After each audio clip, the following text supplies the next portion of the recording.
আচ্ছা, আমরা আজকে হলো ক্যামব্রিজ বুক 19 একাডেমিক রিডিং টেস্ট 4 থেকে যেটা প্র্যাকটিস করব। সো আমাদের আজকের প্যাসেজ হচ্ছে রিডিং প্যাসেজ 2। এখানে আমরা কোয়েশ্চেন নাম্বার 14 থেকে 17 আছে, 14 থেকে 17, এরপরে আমরা 18 থেকে 23 এই কোয়েশ্চেনগুলো আনসার করব। তো আগে আমরা 14 থেকে 17 এই কোয়েশ্চেনগুলো দেখে আসি। এখানে বলছে যে reading passage 2 has 6 paragraphs from A to F, অর্থাৎ আমাদের এই রিডিং যে প্যাসেজটা আছে, এই রিডিং প্যাসেজ 2 আমরা এখানে 6টা প্যারাগ্রাফ দেখতে পাচ্ছি। আর কোয়েশ্চেনটা বলছে which paragraph contains the following information, অর্থাৎ ইনফরমেশন ম্যাচিং করতে যাচ্ছি আমরা। তো এইখানে মজার ব্যাপার হচ্ছে আমাদের প্যারাগ্রাফ আছে হইল 6টা, 6 প্যারাগ্রাফ আমরা এখানে নোটিস করছি, বাট কোয়েশ্চেন আমরা দেখতে পাচ্ছি এখানে মোট 4টা কোয়েশ্চেন। তাহলে কোয়েশ্চেন হচ্ছে 4টা অথচ প্যারাগ্রাফ হচ্ছে আমাদের 6টা, তাহলে আমাদের 2টা প্যারাগ্রাফ অটোমেটিকলি বাদ যাবে। আর এখানে একটা মজার বিষয় হচ্ছে যে এই কোয়েশ্চেন আইটেমটাতে আমাদের ইয়েটা দেওয়া নাই, সেটা হলো যে you may use any letter more than once, এই কথাটা এখানে বলা নাই। এটা আমাদের জন্য অনেকটা পজিটিভ একটা সিগন্যাল, আমি যেটা মনে করছি আর কি। তো আমরা প্রথমে হচ্ছে কোয়েশ্চেন নাম্বার 14 পড়ব। 14 নাম্বার কোয়েশ্চেনটাতে আমাদের কি বলা আছে সেটা আমরা আগে দেখে আসি। কোয়েশ্চেন নাম্বার 14 এ যেটা বলছে সেটা হলো যে রেফারেন্সের কথা বলছে, যে এখানে রেফারেন্স টানা হইছে to the rapidly increasing need. Rapidly increasing নিডের কথা বলা হচ্ছে for one raw material in the transport industry, অর্থাৎ আমাদের যে ট্রান্সপোর্ট ইন্ডাস্ট্রিটা আছে সেই ট্রান্সপোর্ট ইন্ডাস্ট্রিতে আমাদের একটা র মেটেরিয়ালের দরকার। ওয়ান র মেটেরিয়াল, র মেটেরিয়াল অনেকগুলো থাকার কথা কিন্তু এখানে একটা র মেটেরিয়াল দরকার, আর সেটা হচ্ছে আমাদের কার কথা বলছে, র মেটেরিয়ালের কথা বলছে, এবং সেটার যে ডিমান্ডটা বলছে reference to the rapidly increasing need for one র material in the transport industry.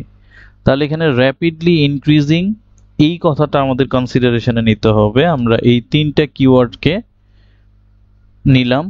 তাহলে এই কোয়েশ্চেন নাম্বার 14 এ মূলত হচ্ছে আমাদের র্যাপিডলি ইনক্রিজিং বলছে, ইনক্রিজিং নিডের কথা বলছে একটা র মেটেরিয়ালের, সেটা কোন ইন্ডাস্ট্রিতে আমরা ব্যবহার করব, এটা হচ্ছে আমাদের ট্রান্সপোর্ট ইন্ডাস্ট্রিতে আমরা এটা ব্যবহার করি ওই র মেটেরিয়ালটা। আচ্ছা, আমি যদি বলি ট্রান্সপোর্ট ইন্ডাস্ট্রিতে আমাদের যে র মেটেরিয়ালগুলো ব্যবহার হয় তার ভিতরে আমাদের র মেটেরিয়াল, আমরা কি ফিউলটাকে একটা র মেটেরিয়াল বলতে পারি না? ফিউল দিয়ে তো আমাদের ট্রান্সপোর্টেশন গুলো চলে। তারপরে আর কি হতে পারে এরকম, যেমন গাড়ির টায়ারটাও একটা কিন্তু র মেটেরিয়াল।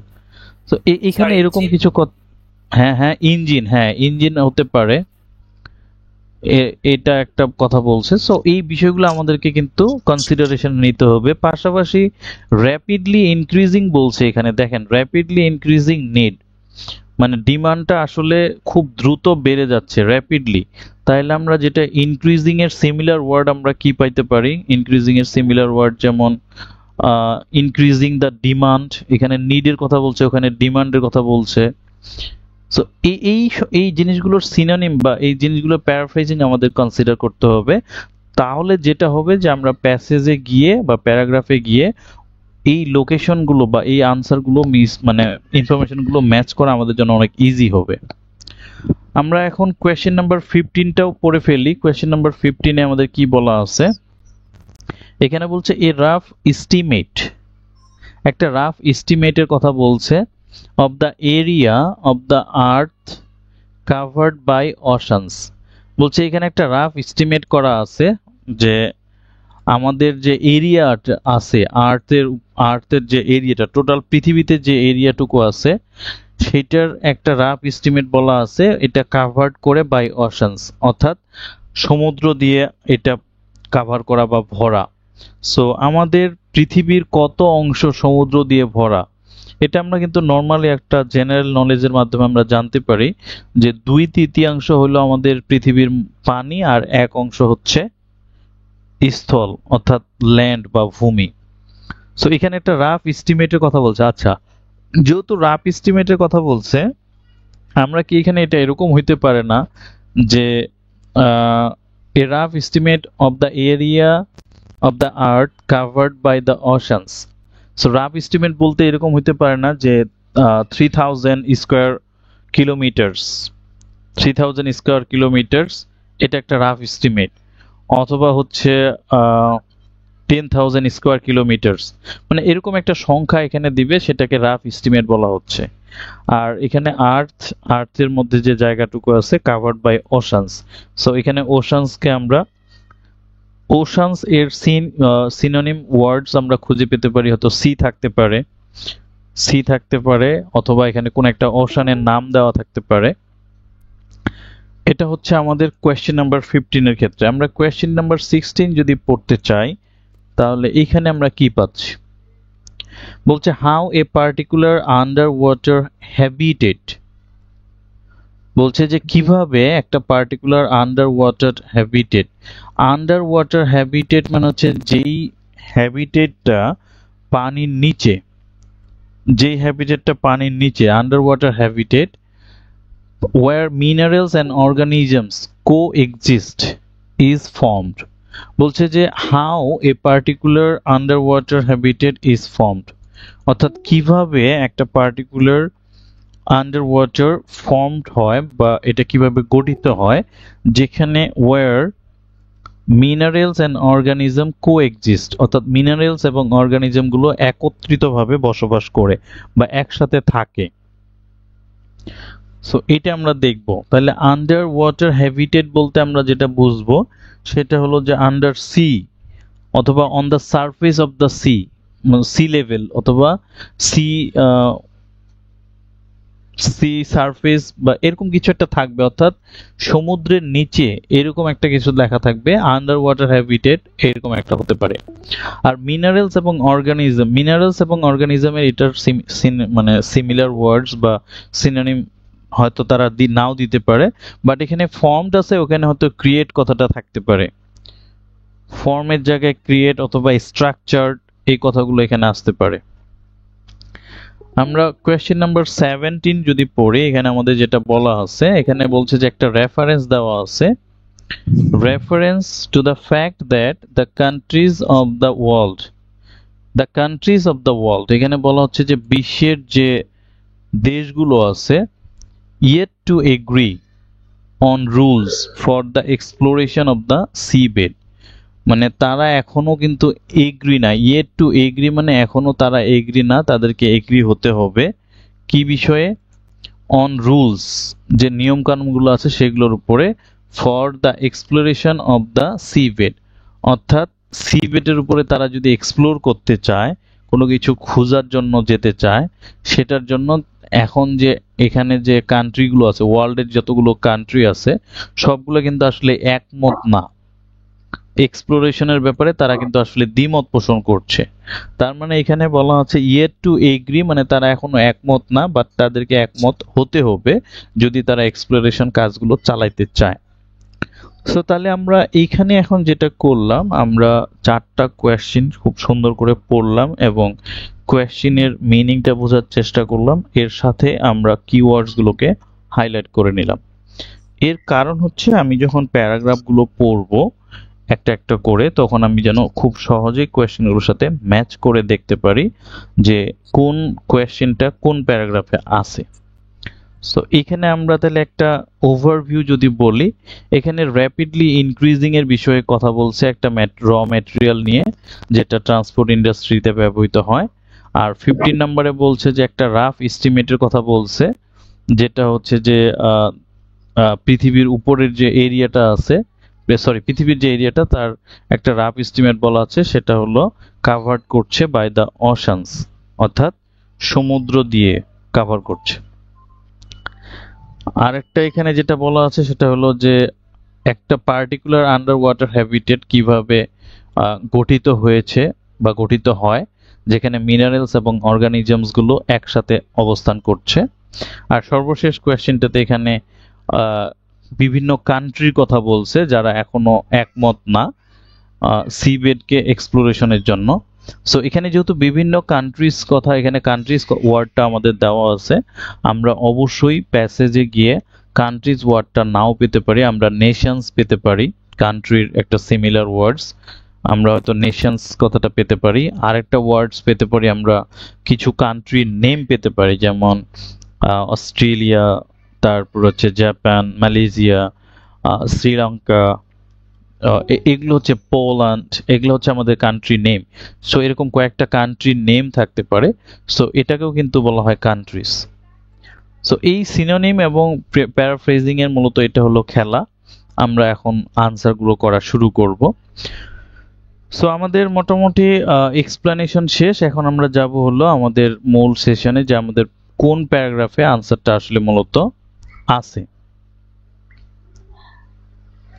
আচ্ছা, সো আমরা যদি এখন আনসারটা খুঁজতে চাই, তাহলে আমাদের প্রথমে যেটা প্যারাগ্রাফে যেতে হবে, প্যাসেজে আমরা রিডিং প্যাসেজ 2টা এখানে দেখতে পাচ্ছি। এর আমরা টাইটেলটা যেটা পাচ্ছি সেটা হলো ডিপ সি মাইনিং, অর্থাৎ গভীর সমুদ্রে যখন আমরা মাইনিং করি, মূলত আমাদের কাজ হচ্ছে, মাইনিং এর কাজ হচ্ছে আমরা বিভিন্ন রকম আকরিক বা বিভিন্ন রকম র ম্যাটেরিয়াল খুঁজি, যেগুলো আমাদের হলো কাজে লাগবে। তো এখানে বলছে এটা হলো টাইটেল, আর সাবটাইটেলে বলা হচ্ছে bacteria from the ocean floor, অর্থাৎ ওশান ফ্লোরে যে ব্যাকটেরিয়াগুলো পাওয়া যায়, ক্যান বিট সুপার বাগস। সুপার বাগস বলতে বড় ধরনের যে জার্মগুলো আছে, অ্যান্ড ক্যান্সার। সো বড় ধরনের জার্মগুলোকে এটা বিট করতে পারে, মানে কিল করতে পারে। But habitats are at risk from the hunger for marine minerals.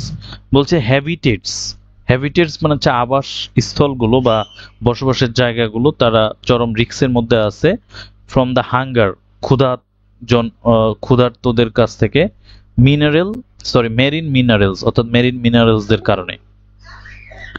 So এটা হচ্ছে মোটামুটি একটা প্যারাগ্রাফ, প্যাসেজটা সম্পর্কে আমরা একটা ধারণা নিলাম। তাহলে ডিপ সি মাইনিং বলতে এখানে আসলে সমুদ্রের পৃষ্ঠে বা সমুদ্রে কিভাবে কি হচ্ছে সেই কাজকর্মগুলোকে বলা হচ্ছে।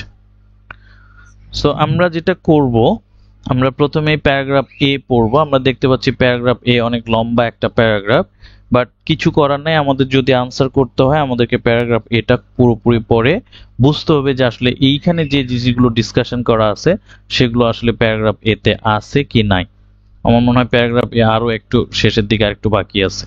তো চলেন আমরা প্যারাগ্রাফ এটা পড়ি। এখানে বলছে যে when Professor Matt Upton found that a microbe from a deep sea sponge was killing pathogenic bugs in his laboratory, he realized it could be a breakthrough in the fight against antibiotic-resistant superbugs, which are responsible for thousands of deaths a year in the UK alone. So এই লাইনটুকু পড়ে, এখানে আমাদের একটা বা দুইটা line যেটা আমরা বলি না কেন, এইটুকু পড়ে আমরা যেটা বুঝলাম যে একজন প্রফেসরের এখানে নাম দেওয়া আছে এবং সেই প্রফেসরটা মাইক্রোব নিয়ে কথাবার্তা বলছে, যেটা আসলে ডিপ সি স্পঞ্জের মধ্যে পাওয়া যায়, সেই স্পঞ্জের, এবং এটা মূলত কিল করে প্যাথোজেনিক বাগস গুলোকে, বাগস বলতে এখানে জার্মের কথা বলছে। তিনি এটা ল্যাবরেটরিতে পরীক্ষা করে দেখেছিলেন এবং তিনি উপলব্ধি করেছিলেন যে এটা একটা breakthrough in the fight against antibiotic resistant superbugs, অর্থাৎ অ্যান্টিবায়োটিক রেজিস্ট্যান্ট যে সুপারবাগস গুলো আছে তাদের জন্য এটা একটা ফাইট করতে পারে, which are responsible for thousands of deaths a year in the UK alone, অর্থাৎ শুধুমাত্র ইউকে তেই মানে হাজার হাজার লোক মারা যায় প্রতি বছরে। সো কিসের কারণে? সুপারবাগস এর কারণে। আচ্ছা, তাহলে আমরা প্রথম এই দুই লাইন পড়ে কিন্তু এখানে দেখতেছি এখানে র মেটেরিয়াল কোনো আলোচনা নেই, একটা রাফ এস্টিমেট নিয়ে কোনো আলোচনা নেই, আন্ডার ওয়াটার হ্যাবিটেট নিয়ে কোনো আলোচনা নেই, তারপরে কান্ট্রিজ নিয়ে আলোচনা নেই। হ্যাঁ, এখানে একটা কান্ট্রির কথা আছে, আমরা যদি কান্ট্রি কনসিডারেশন আনি তাহলে এখানে একটা ইউকের কথা বলা আছে, বাট আরো কোনো কান্ট্রির কথা বলে নাই। ফার্দার টেস্ট কনফার্ম দ্যাট, পরবর্তী পরীক্ষা নিরীক্ষাগুলো কনফার্ম করেছিল যে an antibiotic from the sponge bacteria, বলছে একটা অ্যান্টিবায়োটিক যেটা স্পঞ্জ ব্যাকটেরিয়াতে পাওয়া যায়, found living more than 700 meters under the sea, অর্থাৎ এটা 700 মিটার নিচে, সমুদ্রের নিচে পাওয়া যায়, at the Rockall trough in the north east Atlantic, এটা আসলে আটলান্টিক মহাসাগরের কথা বলছে, was previously unknown to science, এবং পূর্বে এটা সায়েন্সের কাছে অপরিচিত ছিল, boosting its potential as a life saving medicine, এবং এটা একটা লাইফ সেভিং মেডিসিনের কথাও বলছে। তাহলে আমরা এখানে স্পঞ্জ ব্যাকটেরিয়া নিয়ে কথাবার্তা হচ্ছে, যে স্পঞ্জ ব্যাকটেরিয়া যেটা, এটা মূলত আসলে আমাদের একটা লাইফ সেভিং মেডিসিন হিসেবে কাজ করে। But Upton and other scientists who view the deep ocean and its wealth of unique and undocumented species as a prospecting ground for new medicines fear such potential will be lost in the rush to exploit the deep sea's equally rich metal and mineral resources. So এখানে আসলে উপটন এবং অন্যান্য সায়েন্টিস্টদের কথা বলছে, তারা বলছে যে তারা দেখে দ্য ডিপ ওশান, এই ডিপ ওশানটাকে, এবং it's wealth of unique and undocumented species as a prospecting ground. তারা এটাকে একটা প্রসপেক্টিং গ্রাউন্ড হিসেবে দেখতে পারে, প্রসপেক্টিং মানে সম্ভাবনাময় একটা গ্রাউন্ড হিসেবে। কিসের জন্য? ফর নিউ মেডিসিন, এখানে মেডিসিনের কথা বলা হচ্ছে, যা মেডিসিনের জন্য। তাহলে আমরা এরপরে বলছে যে fear such potential will be lost, তারা ভয় পাচ্ছে এখানে যে এরকম সম্ভাবনাগুলো হারিয়ে যেতে পারে, in the rush to exploit the deep seas equally rich metal and mineral resources. বলছে যে যেহেতু একটা রাশ বা যুদ্ধ শুরু হয়েছে বা তাড়াহুড়া শুরু হয়েছে এক্সপ্লয়েট করা, কোথায়? ডিপ সি গুলো, রিচ মেটালের জন্য এবং মিনারেল রিসোর্সের জন্য। তাহলে আমরা এই প্যারাগ্রাফটা পড়ে যেটা বুঝলাম যে এখানে মূলত আসলে প্যাথোজেনিক বাগসের কথা নিয়ে আলোচনা হচ্ছে, তারপর এখানে ইউকে একটা কান্ট্রির কথা বলছে, স্পঞ্জ ব্যাকটেরিয়া নিয়ে কথা বলছে, মেডিসিন নিয়ে কথা বলছে, বাট এখানে কোথাও কিন্তু র ম্যাটেরিয়াল নিয়ে কথা বলে নাই, বা রাফ এস্টিমেট নিয়ে কথা বলে নাই, অথবা আন্ডার ওয়াটার হ্যাবিটেট নিয়েও কথা বলে নাই, এবং বিভিন্ন কান্ট্রির কথাও এখানে মেনশন করা নাই। সো আমরা কমপ্লিটলি বুঝতে পারতেছি যে আমাদের এই প্যারাগ্রাফে আনসারটা নাই। তাহলে আমাদের ফার্স্ট জব শেষ, আমরা সেকেন্ড প্যারাগ্রাফে যাব। সেকেন্ড প্যারাগ্রাফটা আমরা দেখতে পাচ্ছি অনেক লম্বা একটা প্যারাগ্রাফ।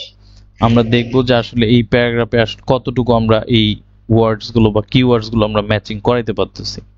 তো চলেন আমরা শুরু থেকে একটু পড়ি, যে we are looking at the bioactive potential of marine resources to see if there are any more medicines or drugs down there before we destroy it forever, says Upton, a medical microbiologist at the University of Plymouth. আচ্ছা, so Plymouth ইউনিভার্সিটির একজন microbiologist, তিনি এটা বলছেন যে we are looking at the bioactive potential of marine resources. অর্থাৎ marine রিসোর্সের একটা কি আছে? পটেনশিয়াল আছে, সেটা হলো বায়োঅ্যাক্টিভ পটেনশিয়ালের কথা বলছে। To see if there are any more medicines or drugs down, যে যদি কোনো মেডিসিন অথবা ড্রাগস সেটা যদি ডাউন হয়ে যায় তাহলে কি হবে? there before we destroy it forever, আমরা এটাকে ডিস্ট্রয় করার পূর্বে।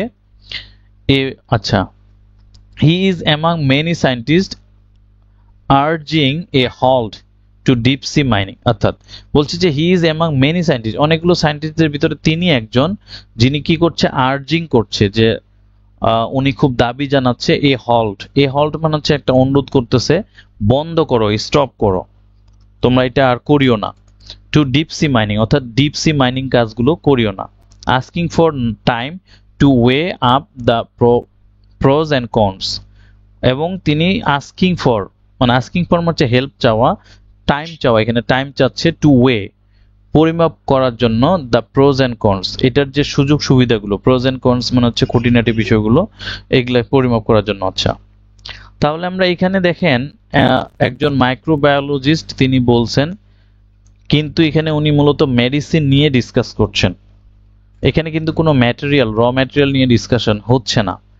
আচ্ছা, আমরা যদি পরের লাইন থেকে আবার একটু পড়ি, in sustainability terms this could be a better way of exploiting the economic potential of the deep sea, he argues, তিনি আরো দাবি করেন যে ইকোনমিক পটেনশিয়ালের জন্য এটা দরকার। আচ্ছা, oceanographers using remotely operated vehicles, good, আমরা এখানে মনে হয় একটা জিনিস পাওয়ার চেষ্টা করতেছি। বলছে ওশানোগ্রাফার্স, অর্থাৎ ওশান ওশানোগ্রাফার্স যারা, তারা ব্যবহার করছে রিমোটলি অপারেটেড ভেহিকলস। আমরা এখানে ভেহিকলস কথাটা পেয়েছি, এতক্ষণ পরে আমরা ভেহিকলস কথাটা পেলাম যেটা আমাদের ট্রান্সপোর্টের সাথে যায়। Have spotted many new species, তিনি অনেকগুলো স্পেসিস দেখেছেন। Among them have been sea cucumbers with tails allowing them to sail along the ocean floor, and a rare Dumbo octopus found 3000 meters under the Pacific Ocean of the coast of California. তাহলে Pacific ওশানের ভিতরে একটা octopus, Dumbo অক্টোপাসের মানে সন্ধান পাওয়া গেছে, যেটা হচ্ছে 3000 metre নিচে। তাহলে এখানে অক্টোপাস নিয়ে কথাবার্তা বলছে, বাট এইখানে অক্টোপাস নিয়ে কথাবার্তা বললেও আমরা কিন্তু এখানে কোনো র ম্যাটেরিয়ালস নিয়ে কথাবার্তা বা একটা রাফ এস্টিমেট অথবা আন্ডার ওয়াটার হ্যাবিটেট, হ্যাঁ এখানে আন্ডার ওয়াটার আমরা প্রাণীর কথা পেয়েছি, অক্টোপাসের কথা পেয়েছি, আর একটা আমরা পেয়েছি কিউকাম্বার্স, এগুলো পেয়েছি, কিন্তু আমরা কোথাও ইয়াটা পাই নাই, ওই যে কি বলে র ম্যাটেরিয়ালস এর কথাগুলো পাই নাই। আচ্ছা, any one of this could offer life saving potential, বলছে উপরে যেগুলো আছে যে কেউ এখানে লাইফ সেভিং পটেনশিয়াল দেখাইতে পারে। আচ্ছা Upton estimates it could take up to a decade for a newly discovered antibiotic to become a medicine. এইবার এখানে একটা আমরা কথা পেলাম, এই লাইনে এসে মনে হয় এখানে কিছু একটা আনসার আমরা পেতে যাচ্ছি। তো আমরা দেখি এখানে আমরা কোন আনসারটা পেতে যাচ্ছি। সরি,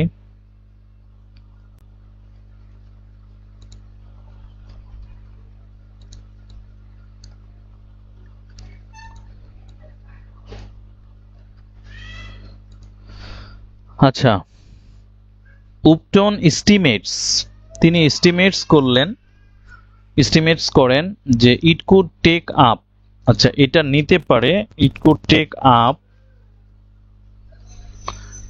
টু এ ডিকেড, এক দশক সময় লাগতে পারে, for a newly discovered antibiotic to become a medicine, একটা নিউলি ডিসকভার্ড অ্যান্টিবায়োটিক তার হলো মেডিসিনে রূপান্তরিত হতে এক ডিকেড অর্থাৎ 10 বছর সময় লাগতে পারে। But the race towards commercial mining in the ocean Abyss has already began. তাহলে এখানে যেটা বলছে যে but the race towards commercial mining in the ocean Abyss has already began, কিন্তু কমার্শিয়াল মাইনিং কিন্তু শুরু হয়ে গিয়েছে। তার মানে এখানে যেটা বলা হচ্ছে যে আমাদের ওশান সারফেস বা আমাদের ডিপ সি ওশানে যেটা সারফেসে যে ম্যাটেরিয়ালগুলো আছে সেগুলোকে আমরা যদি মেডিসিনে রূপান্তরিত করতে চাই তাহলে আমাদের অনেক সময় লাগবে। তাহলে এইখানে একটা এস্টিমেটের কথা বলছে। আমরা এখন যদি প্যাসেজে কোয়েশ্চেনে যাই, কোয়েশ্চেনে কিন্তু আমরা একটা এস্টিমেটের কথা পেয়েছিলাম যে a rough estimate of the area of the earth covered by the oceans, আর এখানে বলছে যে Upton estimates it could take up to a decade for a newly discovered antibiotic. So এইটার সাথে কি আমাদের মিলে 15 এর সাথে? কোনোভাবে মিলে না, কারণ এখানে হচ্ছে আর্থের কথা বলছে, বাট এখানে আর্থ নিয়ে কোনো কথাবার্তা হয় নাই। তাহলে যেটা হলো যে আমরা প্যারাগ্রাফ 2 অর্থাৎ বি প্যারাগ্রাফ পড়েও আমরা কোনো কোয়েশ্চেনে আনসার দিতে পারলাম না। তাহলে চিন্তা করেন যে আসলে কোয়েশ্চেনগুলো কত ডিফিকাল্ট, মানে আমাদের কতটুকু ধৈর্য নিয়ে পড়তে হবে। আমাদের কাজ হচ্ছে এবার প্যারাগ্রাফ সি তে যাওয়া। প্যারাগ্রাফ সি যদি আমরা তাকাই, প্যারাগ্রাফ সি তে দেখতেছি আরো বেশি লম্বা, প্যারাগ্রাফ বি এর থেকেও এটা বেশি লম্বা। যাই হোক, তারপর আমাদেরকে পড়তে হবে যেহেতু আমরা আনসার গুলো খুঁজতেছি। তো চলেন আমরা প্যারাগ্রাফ সিটা পড়া শুরু করি। প্যারাগ্রাফ সিতে যেটা বলছে, the deep sea contains more nickel, cobalt and rare earth metals than all land reserves combined. আচ্ছা, এটা বলছে কি according to the US Geological Survey. According to the US geological survey, অর্থাৎ ইউএস এর একটা জিওলজিক্যাল সার্ভে টিম আছে, সেই survey team যেটা বলেছে যে the deep sea contains, deep sea মানে গভীর সমুদ্র, কন্টেন্স মানে ধারণ করে, মোর নিকেল, অধিকতর nickel, cobalt and rare earth metals. তাহলে এখানে নিকেল, কোবাল্ট এবং আর্থ মেটালস এগুলো হচ্ছে সমুদ্রপৃষ্ঠে পাওয়া যায় সেরকম ম্যাটেরিয়াল। দেন অল ল্যান্ড রিজার্ভস কম্বাইন্ড, বলছে ভূমিতে অর্থাৎ ল্যান্ডে যতগুলো পাওয়া যায় তার থেকে বেশি পাওয়া যায় হলো ডিপ সিতে। এটা আচ্ছা, তাহলে এখানে কি র ম্যাটেরিয়ালস নিয়ে কিনা কথাবার্তা হবে? কেন জানি মনে হচ্ছে যে এখানে র ম্যাটেরিয়ালস নিয়ে কথাবার্তা হতে পারে, কারণ এখানে আমাদের র ম্যাটেরিয়াল আছে, এখানে আমাদের ম্যাটেরিয়াল আমরা পেয়েছি। ম্যাটেরিয়ালের ভিতরে আমরা কি কি পেলাম? Nickel, cobalt, rare earth metals. আচ্ছা, পরের লাইনটা একটু পড়ি। Mining corporations argue that, mining corporations যেগুলো আছে তারা আর্গিউ করছে যে deep sea exploration could help diversify the supply of metals. বলছে যে ডিপ সি এক্সপ্লোরেশন আমরা যখন করব, অর্থাৎ ডিপ সি মাইনিং যখন আমরা করব বা গভীর সমুদ্র পৃষ্ঠে যখন আমরা এক্সপ্লোর করতে যাব কোনো কিছু আবিষ্কারের জন্য, এটা আমাদের হেল্প করতে পারে ডাইভার্সিফাইয়ের জন্য দ্য সাপ্লাই অফ মেটালস, অর্থাৎ মেটাল, যে মেটালগুলো সমুদ্রপৃষ্ঠে পাওয়া যাবে সেগুলোর সাপ্লাইটা আমরা বাড়িয়ে দিতে পারবো। And point to the fact that, তিনি আরো একটা পয়েন্ট উল্লেখ করেছেন যে demand for resources such as copper, aluminium, cobalt for electric car batteries and other metals to power technology and smartphones is soaring. Oh my God, তার মানে এইখানে আমরা একটা সোরিং, শোরিং না sharing, rapidly soaring, increasing rapidly, soaring, যে বলবো হ্যাঁ। Shoring. তার মানে আমি এই লাইনটুকু, এই অংশটুকু যদি আমি এখন কনসিডারেশনে নেই, আমার কেন জানি মনে হচ্ছে এখানে আমি একটা আনসার পেতে চলেছি। বলছে যে 14, কিন্তু সমস্যা হলো যে এখানে তারা উল্লেখ করলো ওয়ান র ম্যাটেরিয়াল, এটা শুধু অনলি ট্রান্সপোর্ট ইন্ডাস্ট্রি, কিন্তু এখানে তো তারা কতগুলা র ম্যাটেরিয়াল যেমন কপার, অ্যালুমিনিয়াম, কোবাল্টটা মনে হয় স্পেসিফিক যে ইলেকট্রিক কার, দেন আদার ম্যাটেরিয়াল হলো স্মার্টফোন এন্ড টেকনোলজির জন্য পরে উল্লেখ করছে। তো এই যে একটা র ম্যাটেরিয়াল আমি বলছি, হ্যাঁ আপনার যুক্তিটা অনেক সুন্দর হয়েছে, ওইটাই এখানে বলা আছে। বলছে যে মাইনিং কর্পোরেশনস গুলো আর্গিউ করছে যে deep sea exploration could help diversify the supply of metals, অর্থাৎ বিভিন্ন মেটালের যে সাপ্লাই সেটাকে ডাইভার্সিফাই করতে পারে, অর্থাৎ সাপ্লাইটাকে বাড়িয়ে দিতে পারে। অ্যান্ড পয়েন্ট, এই কর্পোরেশনস গুলো তারা পয়েন্ট করে মানে উল্লেখ করে, এই পয়েন্ট ভার্বের সাবজেক্ট হচ্ছে কে? এই পয়েন্ট ভার্বের সাবজেক্ট হচ্ছে মাইনিং কর্পোরেশনস গুলো, তাই না? তারা উল্লেখ করে একটা ফ্যাক্ট, একটা ঘটনাকে, যে ডিমান্ড ফর রিসোর্সেস, আমাদের যে ডিমান্ডটা সেইটা কোন রিসোর্সগুলোর কথা বলছে? কোপার, অ্যালুমিনিয়াম, কোবাল্ট। এই কোপারের, অ্যালুমিনিয়ামে এবং কোবাল্ট, সো কোপারের ডিমান্ড আছে, অ্যালুমিনিয়ামের ডিমান্ড আছে, দুইটা এখানে আলাদা আলাদা করে যদি আমরা বলি, একটা হলো কোপার আর একটা হচ্ছে অ্যালুমিনিয়াম। এই দুইটার ডিমান্ড আমাদের কি আছে? আমরা যদি এখন এই শেষের অংশটাতে যাই, এই অংশটুকু ধরেন বাদ দিলাম, আমরা এই অংশটুকু পড়লাম না, ইজ শোরিং, তার মানে কি হচ্ছে যে আমাদের কোপার, অ্যালুমিনিয়ামের ডিমান্ডটা কি হচ্ছে? ইনক্রিজিং হচ্ছে, মানে বৃদ্ধি পাচ্ছে। শোরিং মানে হচ্ছে বৃদ্ধি পাওয়া। আচ্ছা, এরপরে বলছে যে cobalt for electric car batteries, বলছে যে এই কোবাল্টেরও ডিমান্ডটা বাড়ছে, কিন্তু সেটা শুধু ব্যবহৃত হচ্ছে ইলেকট্রিক কার ব্যাটারিগুলোতে। তার মানে ইলেকট্রিক কার যেগুলো আছে, ইলেকট্রিক কারের যে ব্যাটারিগুলো, সেই ব্যাটারিগুলো মূলত বানানো হয়েছে কি দিয়ে? কোবাল্ট দিয়ে। সো এখানে আমাদের লাগতেছে কোবাল্টটা। অ্যান্ড আদার মেটালস, অন্যান্য মেটালগুলোর দরকার হচ্ছে to power technology and smartphone, তার মানে অন্যান্য মেটালগুলো ব্যবহার হচ্ছে টেকনোলজি এবং স্মার্টফোনের জন্য। সো এইখানে যেটা বললো, আমরা যদি 14 এর সাথে মিলাই, যে এখানে রেফারেন্স টানা হচ্ছে two the rapidly increasing need for one raw material, একটা র ম্যাটেরিয়ালের কথা বলছে, এবং সেটা ব্যবহৃত হচ্ছে ট্রান্সপোর্ট ইন্ডাস্ট্রিতে। সো ট্রান্সপোর্ট ইন্ডাস্ট্রি বলতে ইলেকট্রিক কার ব্যাটারিজ, সো এই ইলেকট্রিক কারের যে ব্যাটারিগুলো সেগুলো কোবেল্ট দিয়ে তৈরি, এই জন্য এখানে একটা র মেটেরিয়ালের কথা বলছে। সো এখানে আমাদের যেটা কনফিউজিং একটা আনসার সেটা হলো যে এখানে তো অনেকগুলো র মেটেরিয়ালের কথা বলছে, কপারের কথা বলছে, অ্যালুমিনিয়ামের কথা বলছে, তারপরে কি কোবেল্টের কথা বলছে। তাহলে এখানে শুধু একটা র মেটেরিয়াল কেন বললো? হ্যাঁ, একটা র মেটেরিয়াল বলছে এই জন্য যেহেতু সে মোর স্পেসিফিক বলে দিয়েছে যে ট্রান্সপোর্ট ইন্ডাস্ট্রিতে ওই র মেটেরিয়ালটা ব্যবহৃত হয়।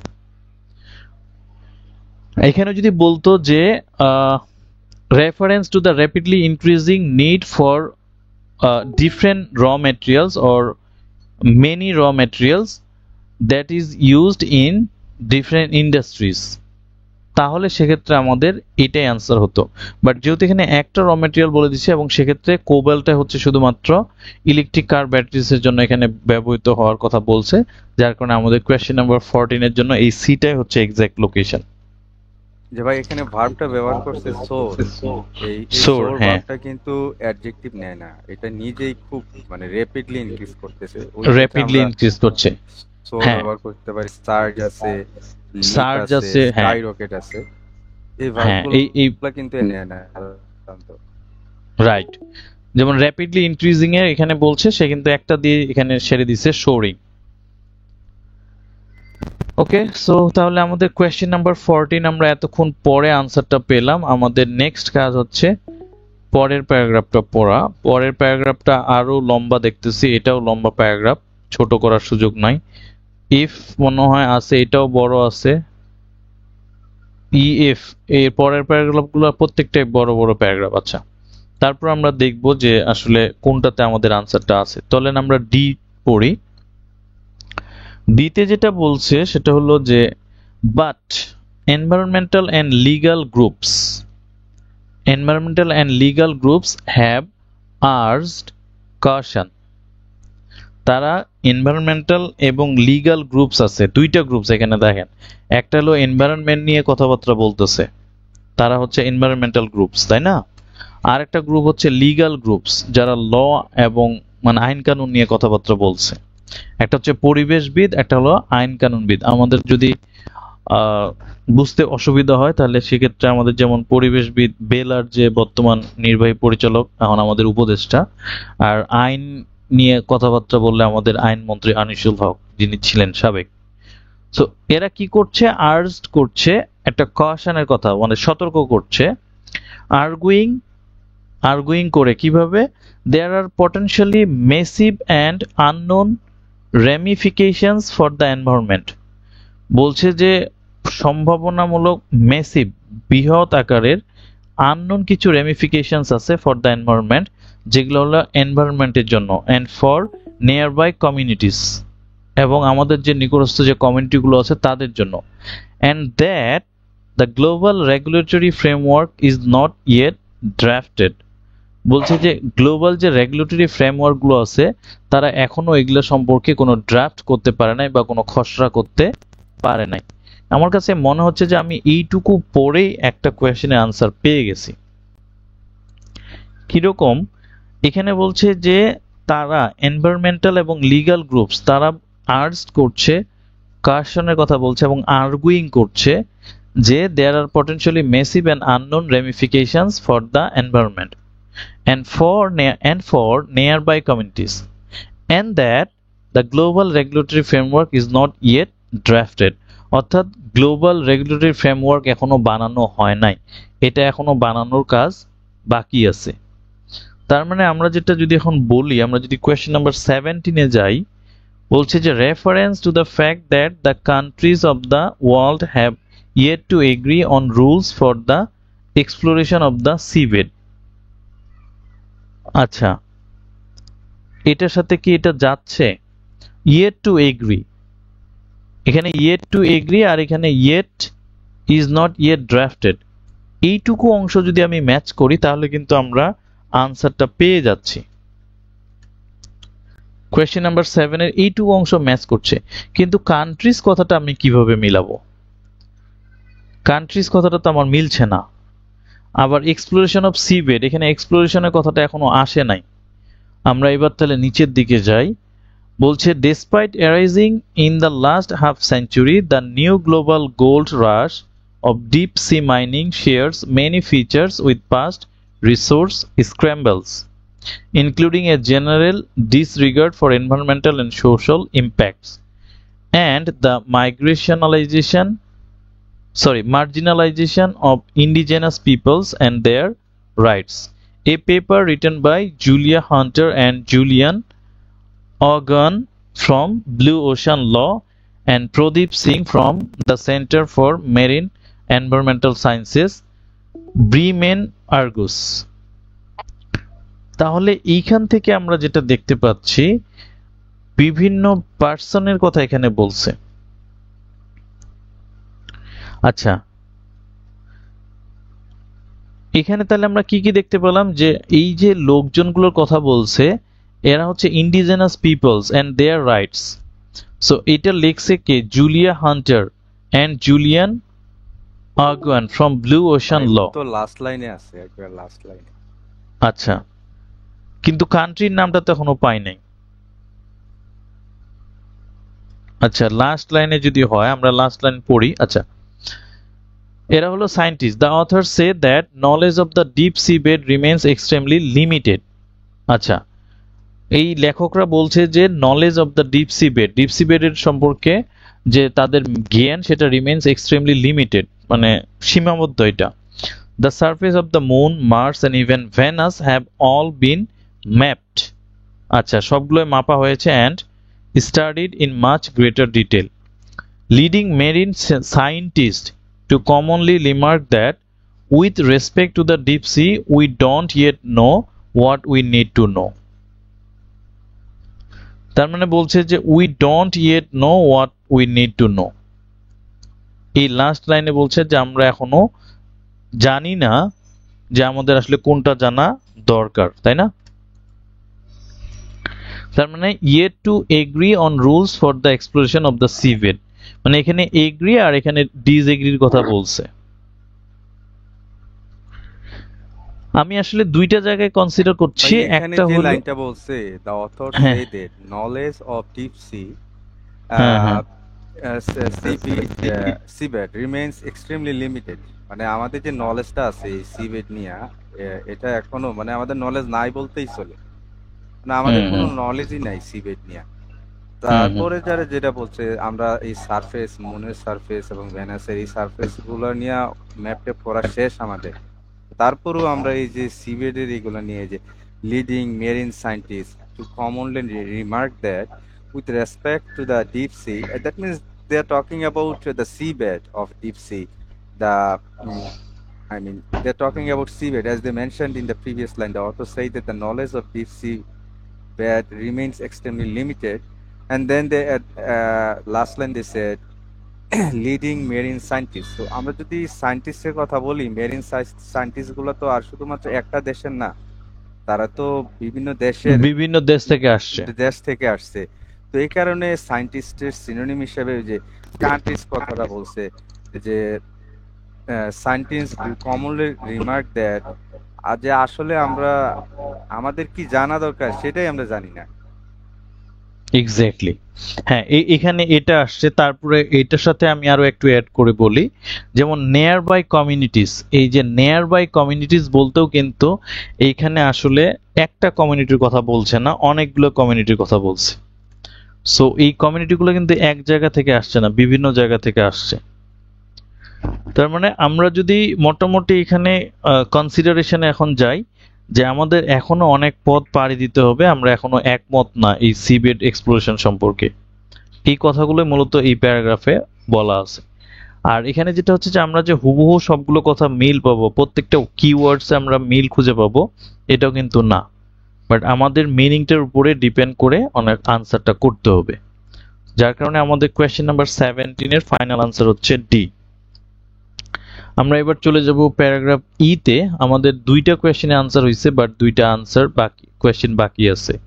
দুইটা কোয়েশ্চেন বাকি থাকলে আমাদের প্যারাগ্রাফ দুইটা বাকি আছে, ই এবং এফ। তো আমরা ইটা আগে পড়ি, ইটাতে যদি আমরা কোনো আনসার খুঁজে পাই। scientific research including a recent paper in Marine Policy Journal, has suggested the deep seabed and hydrothermal vents, which are created when seawater meets volcanic magma, have crucial impacts upon biodiversity and the global climate.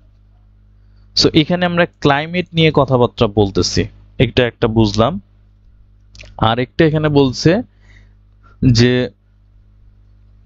তারা একটা paper publish করেছেন, scientific research একটা paper করেছেন যেটার নাম হচ্ছে marine policy journal.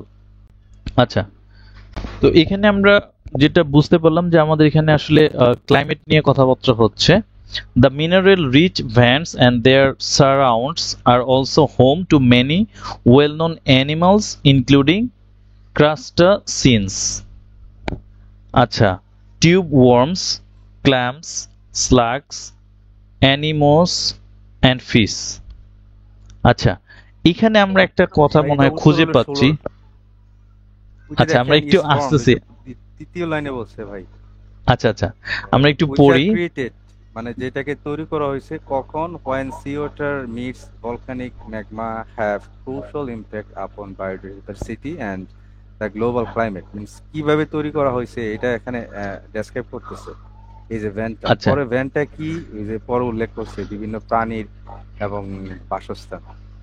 আচ্ছা, so এখানে ভেন্টস এর কথা বলছে and their surrounds are also home to many well known animals। এটাই বলছে যে vents and their surrounds are also home, তার মানে the mineral rich vents and their surrounds মানে মিনারেল রিচ, যেগুলোতে মিনারেলে ভরা সেই ভেন্টস গুলোর কথা বলছে, এবং তাদের যে চারপাশটা এই জিনিসগুলো মূলত হচ্ছে হোম। কার হোম এটা? To many well known animals, অনেকগুলো পরিচিত প্রাণীর, ইনক্লুডিং এই নামগুলো এখানে দেওয়া আছে, এই কয়েকটা প্রাণীর কথা এখানে বলছে। আচ্ছা, তাহলে আমরা মোটামুটি কি জানলাম যে এখানে এই পার্টিকুলার আন্ডার ওয়াটার হ্যাবিটেট, তাহলে এখানে আমরা হ্যাবিটেটটা জানতে পারলাম যে ভেন্টস মূলত হচ্ছে একটা হ্যাবিটেট। আচ্ছা, where minerals and organism coexist is formed। আচ্ছা, কিভাবে এটা ফর্ম হয়? It is becoming increasingly clear that deep sea mining poses a grave threat to these vital seabed functions, the paper says। কিভাবে তৈরি হয় এটা প্রথম দুই লাইনে ব্যাখ্যা করছে। প্রথম দুই লাইনে, হ্যাঁ হ্যাঁ, ওই যে বলছে যে এই যে ক্রিয়েটেড কথাটা এখানে আসছে, which are created when seawater meets volcanic magma। yes, এই লাইনটাতে আমাদের বলা আছে যে এটা কিভাবে একসাথে হয়, তাই না? যে ভেন্ট একটা বাসস্থান, আন্ডার ওয়াটার একটা হ্যাবিটেট, এটা কিভাবে তৈরি হয় ওইটা ব্যাখ্যা করছে। পরে মাঝখানে দিছে যে আসলে এই হ্যাবিটেটে কিসের, এই যে এখানে কয়েকটা স্পিসিসের কথা বলছে, ওই মিনারেল রিচ। হ্যাঁ, মিনারেল রিচের সাথে আবার স্পিসিস গুলো থাকতেছে, তার মানে এখানে যেগুলো নাম বলছে অ্যানিমালস এর, সেগুলো হচ্ছে অর্গানিজম, আর মিনারেল হচ্ছে এই যে মিনারেল রিচ ভেন্টস, যে ভেন্টসটার কথা বলছে সেখানে সেটা মূলত মিনারেল দিয়ে ভরা। এটাই মূলত এখানে হচ্ছে। হ্যাঁ, কিভাবে তৈরি হয় এটাই question. How a particular underwater habitat is formed, মানে এটা কিভাবে গঠন করা হয় ওইটাই বলছে। যেখানে হচ্ছে আমাদের আর created when seawater meets volcanic magma, যে এইটাই উত্তর, যে which are created when seawater meets volcanic magma, মানে এই উপায়ে এটা তৈরি হয়। এক্স্যাক্টলি। তাহলে আমরা ই প্যারাগ্রাফ থেকে দেখতে পাচ্ছি যে আমাদের ই প্যারাগ্রাফে আমরা কোয়েশ্চেন নাম্বার 16 এর আনসারটা পেয়ে গেছি। সো আমরা এখানে 16 এর আনসার ই বসাই দিব। এরপরে আমাদের বাকি থাকলো হচ্ছে প্যারাগ্রাফ এফ। এখন কথা হচ্ছে যে আমাদের প্যারাগ্রাফ বাকি আছে একটা, কোয়েশ্চেন বাকি আছে একটা। এখন আমরা যদি চাই আমাদের সময় নষ্ট না করে আমরা এখানে আনসার এফ বসাই দিতে পারি, যেহেতু আমাদের প্রিভিয়াসলি এরকম কোনো নোট ছিল না যে তুমি একটা লেটার বা একটা প্যারাগ্রাফ একের অধিক বার তুমি ব্যবহার করতে পারবে। এরকম যদি নোটস থাকতো তাহলে আমরা এটা আবার পড়তাম, আর যেহেতু নোট নাই আমরা এখানে এফ আনসার করে দিব। এটা হচ্ছে টাইম সেভ করার একটা ওয়ে। যেহেতু আমি এখন টাইম সেভ করার জন্য এটা এফ বসাইলাম, তারপরে আপনাদের ভিতরে একটা ডাউটস কাজ করতে পারে, যে ডাউটটা হচ্ছে যে এটা কিভাবে এফ হইলো। আমরা যদি আনসারটা করতে যাই তাহলে আমাদের মনে হয় এখানে আনসারটা আমরা পেয়ে যাব ফার্স্ট লাইনে। বলছে প্রথম লাইনে দিয়ে দিছে। হ্যাঁ, বলছে the oceans occupy around 70% of the planet. এটাই বলছে যে এখানে একটা অ্যামাউন্টের কথা বলছে, যেটা আমি এর আগে বলেছিলাম যে একটা অ্যামাউন্ট থাকতে পারে, পার্সেন্টেজের বিষয়টাও আসতে পারে।